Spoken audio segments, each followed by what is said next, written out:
Hey, my name is Kent Nolan. This is my space. This is where I write. This is where I play music. And this is where I remember how to make a good movie. Make it simple yet significant. I'm an actor, a writer, and a director in Toronto. I'm from Regina, Saskatchewan. And I'm talking with Raven today about some life experiences.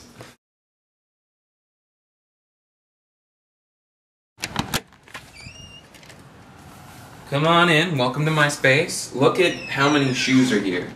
These shoes in the house right now are probably a quarter of the amount that we have. A lot of these are from movies. These are actual boots from Vietnam. How cool is that? This is more of the Lavode. This is something that I built for Halloween. This is not even, I won't lie, this probably wouldn't even be a sixth of how many movies I have. This is every Disney movie ever made. Musicals, musicals, musicals. I like musical theater. Action movies, rom-coms, epics, Quentin Tarantino, Brad Pitt, Academy Award nominated dramas. My one roommate loves Sex and the City, so Sex and the City. Not to mention the Harry Potter series. Now each one of these is the special edition Harry Potter series right here. I ended up buying them because on top of being really infatuated by the movies, I'm actually more infatuated about how they made them. Actually it was 5. I started just by doing a kindergarten Christmas concert and everybody was auditioning for one line. And so I got the one line, and when I did it I got a laugh, and I think that was for me the moment where it was like, oh, people just instantly gave me gratification for something that I did. I really liked that. And I knew that I drew off of the audience right then and there. And so that kind of sprawled me into the next year. I did another school show, and when I was doing a school show, a creative director from a young artistic company, a theater company in Regina that I was at, she approached me and she said, you know, in about 2 years, I've got a young semi-professional acting company that I think you should really come and audition for. And so I started taking acting classes, and you know, we did a show every year after that. And so by the time I was 8, I was actually doing my first professional show and getting paid for it.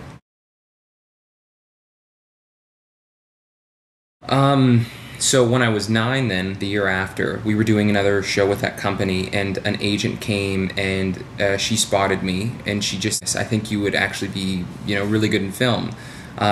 She said there's this acting contest called Faces West, and I represent some clients that go to Faces West. So if you want to compete, you can potentially sign with my agency and other agencies. See, the funny thing was that she didn't actually offer me to join her agency right off the bat. She wanted me to compete so I could even join her agency. And so I went to Faces West in Vancouver that year, and I won for the 25 and under demographic, which just blew my mind because there was like over 1,000 people there. It gave me a lot of confidence, and a lot of other agents were there, and they started talking to me. So I signed with an agency out there, basically based off of like 4 cold reads and a couple of camera tests. All of a sudden I was auditioning for like Warner Bros. And Lionsgate. It was that summer that I landed a role in X-Men 2, and that's kind of where I knew I was going to be a film actor. I would have been 13 at that point. I had done some other small roles before that, but I think when I landed that role in particular, I knew that I could do it for a living, because I was like sitting at a table read with, you know, Patrick Stewart and like Hugh Jackman and all those other actors. I think I decided I could make a career at that point. I had definitely thought about it before, because I had like a couple years before I had done a movie with Terry Gilliam, and he was one of my favorite directors, because I was obsessed with Monty Python, and even though I shouldn't have been watching The Fisher King, I saw things like The Fisher King and 12 Monkeys. And I got to do a scene with Janet McTeer and Jeff Bridges in that, and both of them had won Academy Awards. And then by the time that X-Men 2 happened, I went, okay, I've done a couple things now, and like a couple TV shows, and I feel like now I could actually do it. I did do the high school productions, but I didn't spend much time in high school. Like I remember getting my report cards back and seeing the days missed matter, because I missed, I think it was like 38 days one semester in grade 12, and I think 36 days, like that's over It's almost 2 months of like actual school days. When you're talking about missing over, 70 days in a school year, I was kind of blown away. How did I even graduate? And a lot of that was because of those other theater classes that I was taking and theater shows that I was doing and some films that I was doing. I missed a lot of it for film and for theater. I was finishing grade 12 and I was really debating between three things. I wanted to do musical theater because I'd been doing musical theater for so long. I wanted to do continue film acting because I just loved that. I think that was what I was most passionate about. And the third thing that I really wanted to do was go to film school and learn directing, because directing, ever since I was 14, has probably been one of my biggest passions. So I came out to Toronto and I just kind of spoke with all these agents, and then the agency that I ended up going with said, we would represent you for writing, directing, and acting. And they said, if you're really serious about this, you should come out here. And then I also ended up going to George Brown. So it was a kind of a win-win situation. Learn how to act and be represented for everything that you want to do. Oh man, I think like my dad was probably more the hesitant one because he is blue collar, so arts to him didn't make much sense. But he was always a huge film lover, and I remember taking him to one of my first movie premieres, and then him also seeing the first time I completed a short film that I had directed. And then when I told him I wanted to do this, he brought those two things up. He said, I remember how proud I was the two times that you did, the one and you did the other, and seeing you do all these other things. And if you think you want to do this for the rest of your life, I believe that you could do it. And if you think that is the best decision, you can do it. And they've been crazy supportive. So it doesn't hurt to have a couple parents that really, believe in you. I don't think it's a character that ever draws me to the piece. It's a story. You gotta build the character, and that's to me, that is the job as an actor, because no matter what, you're going to be you when you become the character. There's always going to be part of Kent in that character. So when I read a script, I go, what are the things that make this person different, and why is their story pivotal to the story, and why is the overall story pivotal? Those are the things that really draw me to it. So I don't think I ever want to play a certain character or think a certain character I'm drawn to somebody, but what I'm drawn to are certain stories and things that I can do to affect that story.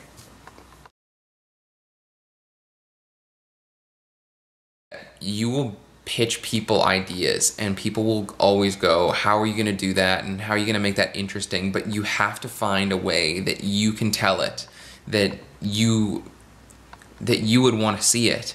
And then if you're passionate enough about it and you believe there's enough talent there in you and the people that are making it with you, you're going to make something that people are going to want to watch. Because if you want to watch it and they want to watch it, there's something there. So as much as telling everybody that you're going to make something that you believe in, and they can say, I don't know if it's possible, it really comes up to you making it happen.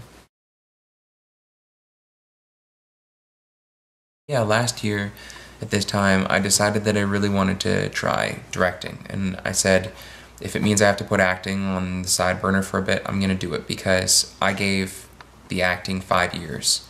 And I let myself do that, and a lot of great things were happening. Mm-hmm. And I knew that I could keep on doing it, but I said, if I don't try this, I think I'm going to be really upset for not having tried it. And so then last year I directed 2 short films. It was self-financed. We found the whole crew and everything. So we filmed it, and that got a lot of, that garnered a lot of interest in me as a director. All these people were favors, and it's incredible. It is absolutely out of this world how many people will help you if you just ask.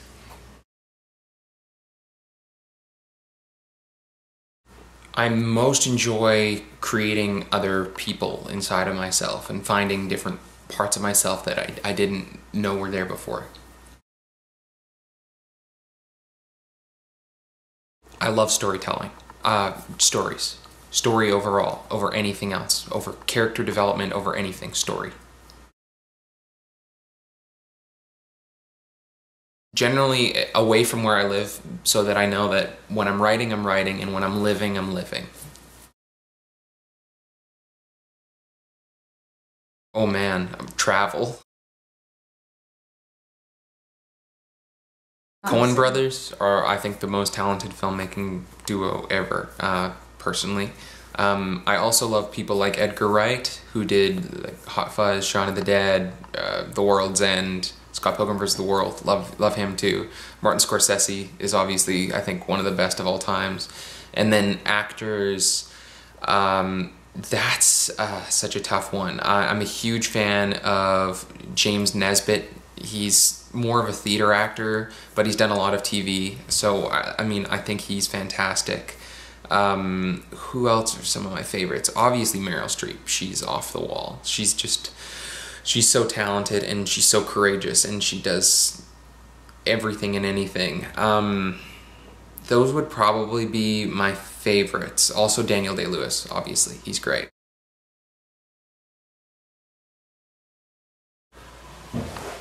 Idealistically. Hopefully having completed my first film in 10 years, like my first full feature film. Hopefully I would love to be acting and directing in a feature film. That would be a dream come true.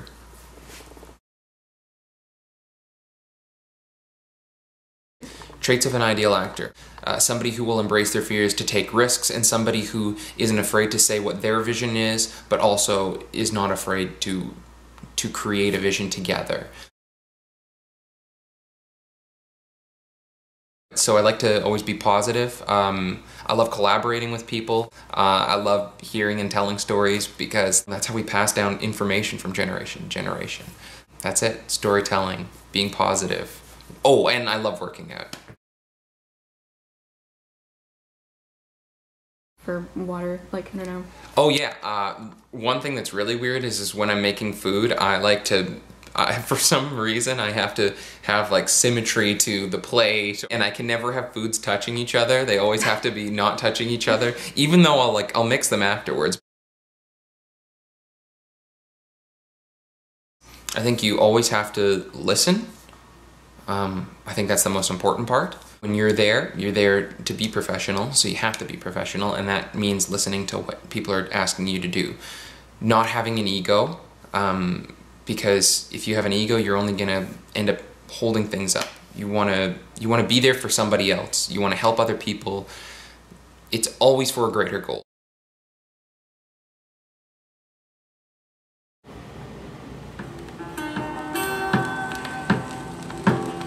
That's why you get a record player, because quality like that